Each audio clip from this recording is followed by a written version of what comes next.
This video was made possible by Nebula. Use the link in the description to support my channel directly, and get early access to my video on how the TV show Succession films its car scenes.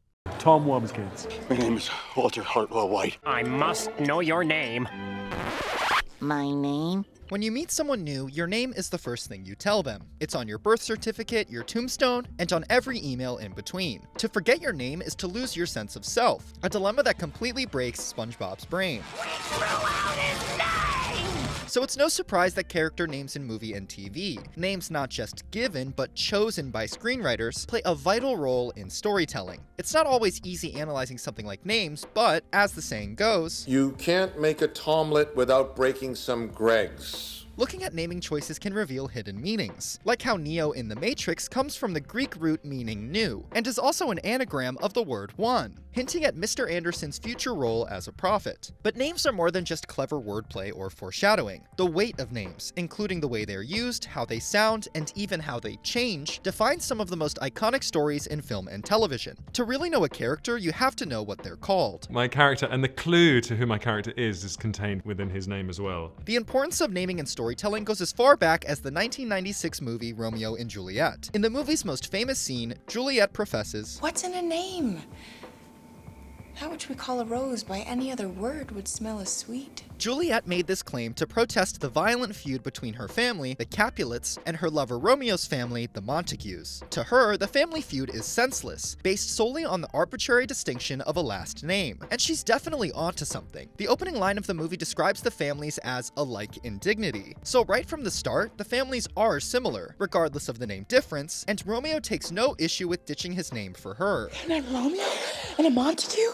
Neither family defeated he dislike. But these star-crossed lovers are ignorant to the reality of their situation. They may claim that their names don't matter, but if you know how the movie ends, they clearly do. So this scene gets at the core contradiction of naming. On one hand, names seem arbitrary. A rose smells sweet no matter what you call it, and anyone gets to change their name as an adult if they so choose. But the story of Romeo and Juliet is at odds with this idea, because their different names have tangible, real-world consequences. This contradiction in names in Romeo and Juliet shows why names are so hard to talk about. At what point do they go from meaningful to arbitrary? The TV show Succession follows the Roys, a wealthy family that owns a large media conglomerate, and the title Succession points at the show's main drama, the patriarch Logan Roy deciding who to name as his successor of the company. The show is full of unique and deliberate name choices, which has led to lots of online discussion on what they mean. A recent viral TikTok theorizes that Tom Wambsgans' character is named after Bill Wambsgans, the only baseball player to complete an unassisted triple play at a World Series. The theory goes that writers named Tom after Bill Wambsgans because Tom also performs an unassisted triple play by knocking out 3 opponents during a pivotal board vote. Succession executive producer Frank Rich calls this theory a happy coincidence. And while I do think it's a fun way to look at Tom's character, there's another, better way to analyze Tom's last name, and names in general, that not only tells us more, but is also hidden in plain sight. There's many theories on where Darth Vader's name comes from. Vader in German means father. His name is literally Darth Father. And these theories may be correct, but they overlook a simpler, much more important fact about the name. It sounds scary. A young Jedi named Darth Vader. R is among the most menacing of sounds.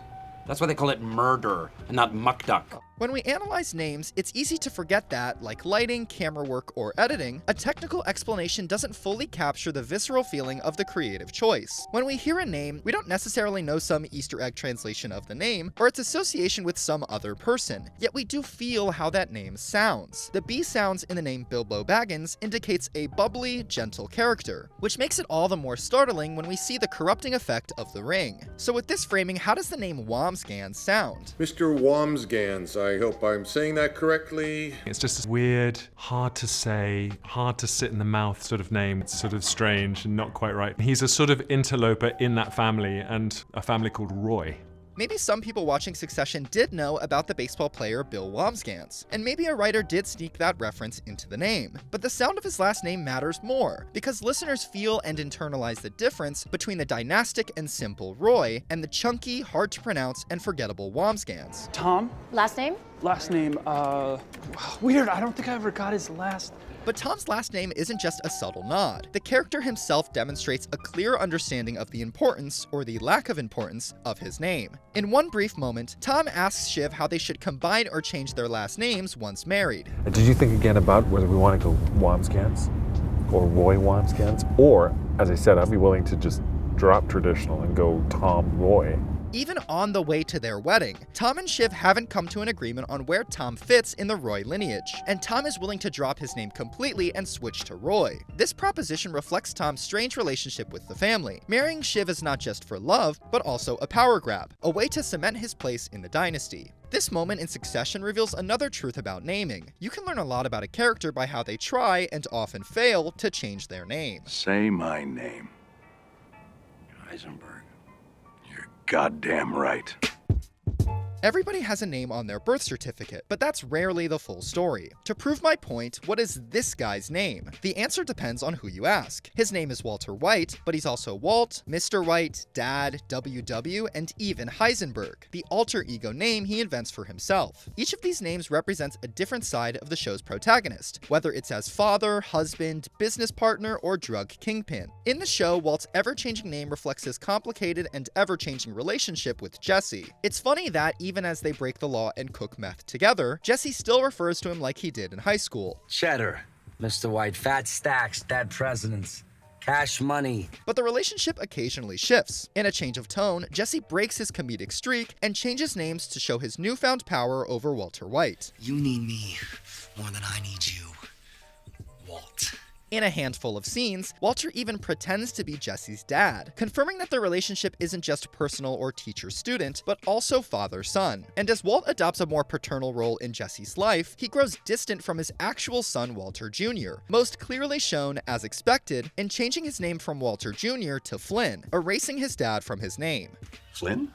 So a name change represents a transformation. In The Matrix, before becoming a prophet, Neo went by Mr. Anderson. Co-director Lily Wachowski has said that the story of The Matrix is a trans allegory, so it's no surprise that, like during a gender transition, name changing plays an important role. As Agent Smith repeatedly deadnames him, Neo reaffirms his real name, showing the full adoption of his true identity. My name is Neo. Since name changing shows a character transformation, the failure to change a name means the opposite. When a rename attempt doesn't work, it shows that the character failed to change their identity, and, both literally and figuratively, make a name of themselves. You can call me Drew. No, I'm not gonna call you that. Hello, Greg. I'm actually going by Gregory now, but Throughout the movie Lady Bird, the main character rejects her birth name of Christine in favor of a new one. My name is Lady Bird. Well, actually, it's not, and it's ridiculous. Call me Lady Bird like you said you would. But by the end of the movie, she reverts back to her birth name. It's me, Christine. It's the name you gave me. It's a good one.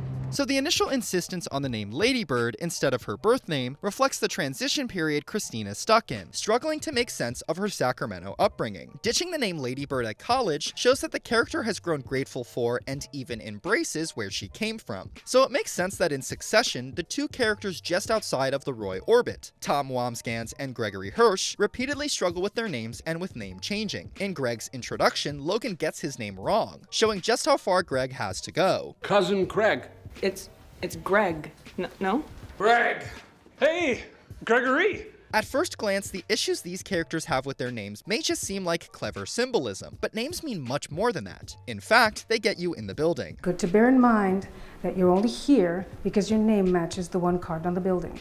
In many ways, Succession isn't the story of power or money or family. It's a story about naming. Yeah, I think Dad put my name on there. It's housekeeping. Oh, I think? It's a name on a piece of paper, Shiv. And not just naming a successor, but name changing and name calling. So it's no surprise that a show obsessed with names also holds within it the core contradiction of names. Names are just words on a piece of paper. Yet a name on a piece of paper means everything to the Roy children. Okay, so can I be the name on the piece of paper? Bit of content and a brand name. Bit of content and a brand name's kind kind of the whole game, isn't it? In season 4, Kendall can't tell whether Logan meant to underline or cross out his name when naming a successor. Showrunner Jesse Armstrong has gone on the record saying which it was, which I'll link in the description, but I think analyzing this moment so literally misses the point of naming, both in this scene and naming in general. What Logan meant to do doesn't matter as much as the very real pain that the ambiguity of naming causes. Tom and the Roy children, like all of us, may sometimes pretend that names don't matter, but at the end of the day, they yearn for their name on Logan's piece of paper. Despite the children in Succession claiming that words are just complicated airflow, they're wrong. Who Logan named as successor clearly matters to them. Juliet in Romeo and Juliet and Kendall in Succession can claim that names are pointless, that they're purely symbolic, but that's not how they play out in reality. They lead to Juliet's death and Kendall losing all meaning in his life. Name changes happen at life's most transformative moments: getting married, going to college, or realizing your true identity. It's equal parts fickle and radical. There's a lot in a name on a piece of paper, so I hope you like your name,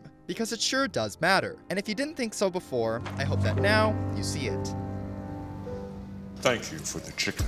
Another challenge with talking about names is that I'm stuck analyzing dialogue instead of visual elements of the scene, which is why I made a companion video about how Succession uses creative cinematic techniques to highlight the tension between Tom and Shiv in their various car scenes. And you can get early access to that video right now on Nebula. Thanks to Nebula, I could make this video analyzing long segments of a scene without worrying about YouTube demonetizing it. Nebula is a subscription service built by me and hundreds of your favorite creators, including my favorites Abigail Thorne, Patrick Willems, and Bomber Guy, which gives you access to ad-free videos and exclusive Nebula originals. By subscribing now, you'll get access to Nebula Classes, a brand new part of the bundle where creators reveal their secrets and teach you how to create. If you follow my link in the description, you'll get 40% off an annual subscription, which comes out to $250 a month, which I honestly believe is the best streaming deal out there today. So go to the description to support my channel and to watch my Nebula First video on how the TV show Succession films its car scenes. Thanks for watching.